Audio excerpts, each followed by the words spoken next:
Merry Christmas and Happy New Year！ 欢迎来到圣诞市集大赏。讲到欧洲的圣诞节呢，就不得不提到圣诞市集。今天这支影片呢，就是要盘点欧洲各地的圣诞市集。西欧、东欧、北欧到底哪里的圣诞市集最推荐呢？那在进入真正的大赏之前呢，我们先进入一段历史小教室时间。圣诞市集呢，起源于德国，那大概可以追溯到西元1298年。以传统上来说，它通常是在圣诞节来临之前的前4个礼拜举行的，在11月底、12月初就会开始，一般会到平安夜12月24号的下午左右结束，让大家可以回家跟家人团聚，好好的过圣诞节。圣诞市集呢，一般是在市政中心的广场上面举行。那欧洲的城市不管大小，通常都会有这样的一个广场，它可能会是在教堂前面或是在市政厅前面。这些摊位的屋顶上呢，通常都会有一些圣诞装饰，有些非常的华丽，那有些就是简简单的一个装饰，会有一个标志写说这摊位是卖什么的。摊位上呢，通常会有热红酒啊、香料酒啊、甜杏仁、各种圣诞装饰的饰品，然后手工艺品，还有一些各地小吃，像德国就会有香肠啊、酸菜啊之类的东西。在德语区呢，包含斯特拉斯堡，就是德法边境法国的一个小镇，这边比较传统的区域，圣诞市集通常开到平安夜。当圣诞市集渐渐的往东欧传播，它的观光性质就胜于它的传统意义。那这些圣诞市集呢，通常都会开到1月的第1个礼拜，像是1月7号左右，布拉格啊或是扎格雷布的圣诞市集都是开到这个时候。接下来呢，让我们进入真正的颁奖时刻。首先呢，最印象深刻奖就是 Stuttgart 的圣诞市集啦。主要原因呢，是因为这是我第一次去德国过一个非常传统的圣诞节，也是指我第一个去的圣诞市集。当时呢，我还在加拿大念书，因为辅修德文，所以常常就会接收到一些德国的圣诞市集的一些资讯，非常的向往。所以2015年的圣诞节呢，我就跑到德国的亲戚家过了一个非常传统的德国圣诞节。到了圣诞市集呢，主要就是要喝 Glühwein 热红酒，还要品尝一些当地小吃，然后买一些圣诞节的手工艺品。在 Stuttgart 的圣诞市集，我发现除了有最传统的热红酒之外呢，它还有 Apple Cider 的版本。那因为我个人比较喜欢喝 Apple Cider， 所以我觉得 Apple Cider 的版本比较好喝。不管是 Apple Cider 还是正常的热红酒呢，你在买热红酒的时候呢，它都是直接给你一个马克杯的。在买的当下，你需要给店家定金。那喝完之后呢，你可以选择把这个马克杯带走，那个定金就等于是你付这个马克杯的钱。如果说你不想要这个马克杯，可能觉得太多人都碰过了，你要把它还回去，那就可以把你的定金拿回来。比较好玩的部分就是呢，因为斯图加的市徽其实就是保时捷的标志来源。之前影片有提到过，那个马克杯呢上面就会有那个很像保时捷的标志，那其实是斯图加的市徽，就让整个马克杯看起来非常的像，就是你去保时捷博物馆参观之后可以买回家的纪念品。德国圣诞市集呢，他卖的圣诞饰品还蛮相近的，大家通常可以看到蕾丝做成的圣诞节的装饰品，然后不然就是烛台，有可能是木雕的或是那种金属的，但是点燃蜡烛之后它会创造热风，所以那个金属的人物啊或是一些设计它会一直转一直转，还蛮有趣的。然后还有玩具饼干材质的一种装饰品，上面会有一些图腾，这些都是非常经典的德国的圣诞节的装饰物。当年发现最好玩的东西就是德国传统的圣诞树装饰呢，一定要有蜡烛，通常那个蜡烛都是在圣诞树的尾尖，然后就是插一个烛台，然后点蜡烛。所以呢，圣诞节到新年这段时间呢，德国消防车出动的频率就会以等比级数的方式上升，所以现在很多都变成就是电子的烛台，但是比较传统的人家呢还是会用真正的蜡烛。那一年呢，我有去到斯特拉斯堡，不过因为已经过了平安夜，没有看到圣诞市集，但是所有的圣诞装饰都还留下来。那年刚好遇到了斯特拉斯堡大教堂1000周年的纪念日，所以它的装饰就特别的华丽，特别的漂亮。之后有看到照片，看起来也是非常的美丽的，所以斯特拉斯堡圣诞市集大家如果有机会的话，我也非常的推荐去。第二个奖项呢，就是最华丽奖，这个奖项呢要颁给慕尼黑的圣诞市集。时间来到了2019年12月，这一年我刚到瑞士，跟朋友安排了1个多月的环欧洲之行，特别安排了圣诞市集的打卡行程。那其实我第一个去的圣诞市集是苏黎世的圣诞市集，不过因为后来我21年跟22年都有去到，所以我们放到后面一点再讲。2019年第二个遇到的圣诞市集呢，就是慕尼黑的圣诞市集啦。慕尼黑的圣诞市集呢，绝对是我造访的将近10个圣诞市集中最华丽跟最热闹的一个。那它的位置呢，就是在著名的市政厅前面的广场上面。那附近有非常多的拍照景点，最有名的呢就是老比的那个塔楼，我是非常推荐的，因为那边拍下去的景色真的非常的漂亮，可以看到圣诞市集的全部，然后中间市政厅前面的那个很大很大棵的圣诞树，还有市政厅本人这样。但是那座塔楼有将近14楼的高度，楼梯非常非常的窄小，恐高症的人可能也会害怕，所以建议大家在决定要不要去爬这座塔之前呢，上 Google 看一下评论跟照片，然后再来衡量自己能不能胜任。但是它上面拍下去的景色绝对是值得你花这个体力跟心思去爬的。如果第一次要去圣诞市集的话，我是非常推荐慕尼黑这个圣诞市集的，因为它保留了圣诞市集的传统，那整个慕尼黑又是一个非常国际化的城市，对于观光客非常的友善，还有很多很漂亮的拍照景点，可以全方位无死角的拍整个圣诞市集。再加上巴彦这个邦呢，其实比 Stuttgart 在的 Baden-Württemberg 这个邦还要更保守一点，所以它保留了不少的传统。附近一些很有名的餐厅都会卖就是德国圣诞节会有的一些食物，所以大家可以很融入德国传统圣诞节的氛围。尤其是当你没有在德国的朋友啊，或是在德国的亲戚，你可以整个到他们家里面去感受整个圣诞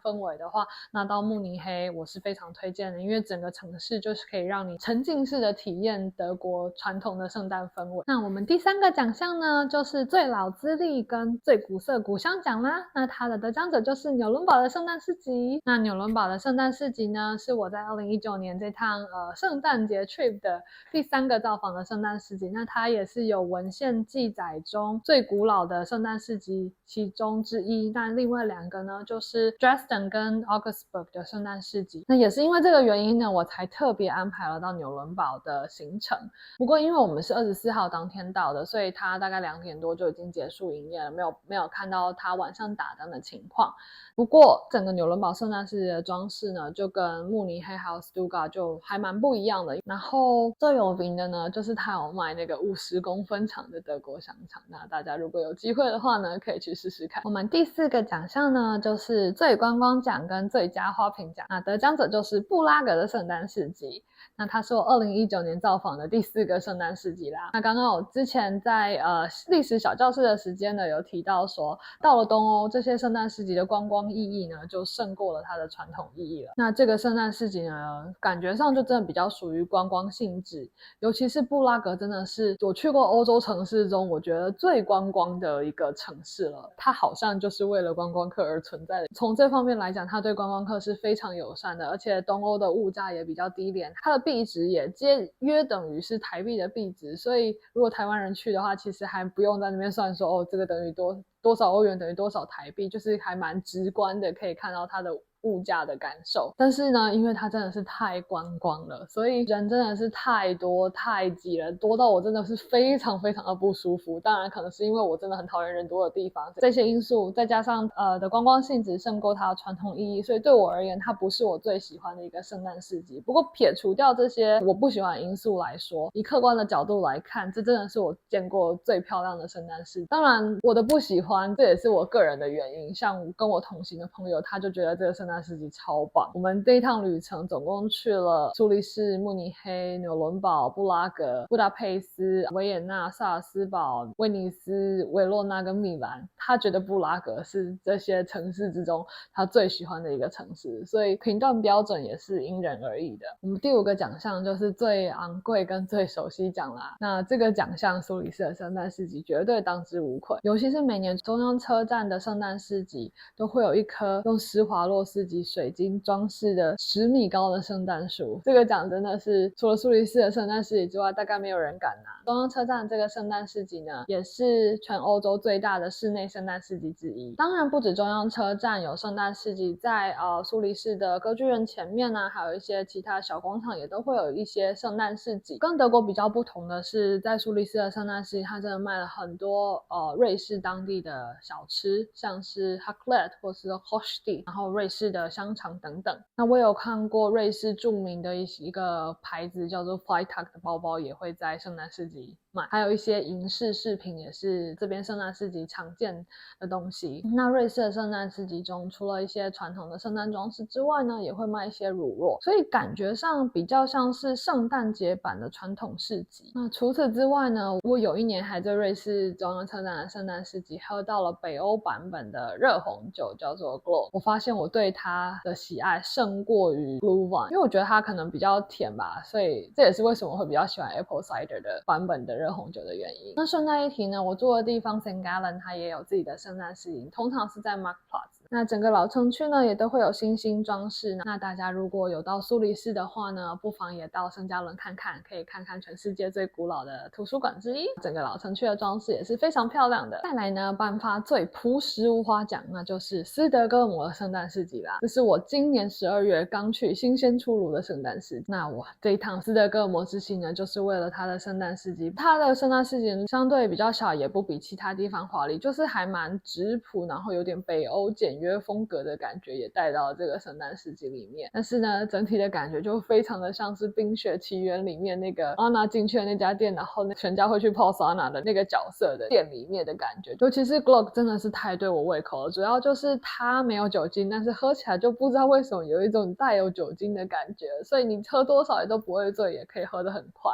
当然你也可以选择有酒精的版本，在里面会放杏仁，然后用肉桂调味，可以说是非常甜，然后无酒精版的德国热红酒。那这趟旅程呢，我总共去了2个圣诞市集，一个是在老城区高马斯坦诺贝尔奖博物馆前面的圣诞市集，那另外一个呢是在全世界最古老的 Open Air Museum 里面的圣诞市集。那这个圣诞市集是需要买门票才能进去的，所以可以得到一定程度的人流管控。它的主题呢就是跟它周围的Open Air Museum 的主题相关，17、18世纪瑞典人的怎么样过圣诞节，所以非常的朴实无华，也卖了很多北欧风格的产品，会卖特别北欧风的那种布料，冰雪奇缘里面桑拿店老板在穿的 sweater 的感觉。那也会卖一些瑞典人很喜欢吃的松饼啦，小吃像是热狗啊，还有甜杏仁等等。另外一个让我还蛮惊艳的东西就是它的热巧克力。瑞典的热巧克力是它给你一个热牛奶，然后它的巧克力是像 lollipop 就是棒棒糖放到那个热牛奶里面去搅，让巧克力融化变成的热巧克力。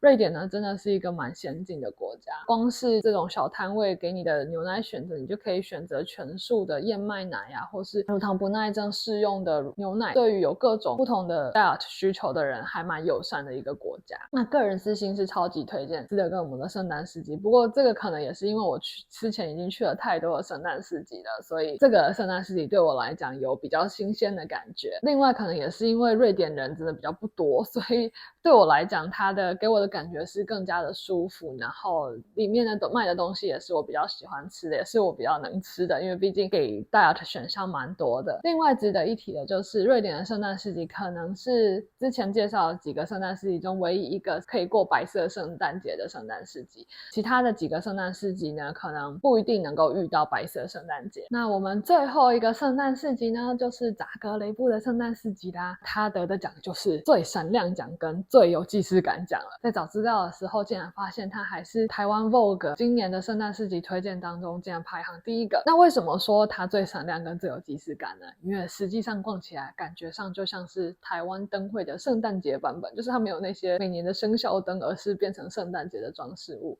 然后它用了非常非常多的 LED 灯去装饰，整个城市的装饰也是亮到不行，我真的没有看过这么亮的圣诞市集。因为德国圣诞市集会比较用黄灯的灯光，没有那么的刺眼，瑞典的圣诞市集甚至更夸张，有些甚至就只是在旁边烧个火而已，所以基本上暗到要拍照手机拍脸都拍不清楚。那漂亮是漂亮，但是其实老实说塑料感还蛮重的。摊位卖的东西除了东欧克罗埃西亚巴干半岛这边的一些小吃啊，像是 cevapcici 一些香肠类肉排类的东西之外呢，饰品啊手工艺品其实没有卖的很多，感觉上比较像是夜市一些玩具小摊位会卖的一些东西。我觉得它的观光性更胜于布拉格的观光性，看大家喜欢哪一种风格啦。东欧真的就是很观光啊，你要看到非常华丽非常亮非常现代版的圣诞市集，那就去东欧。扎格雷布可能就比布拉格还要更加观光更加现代化一点点。那如果想要体验传统氛围的话呢，建议去德国啊或是甚至北欧。好啦，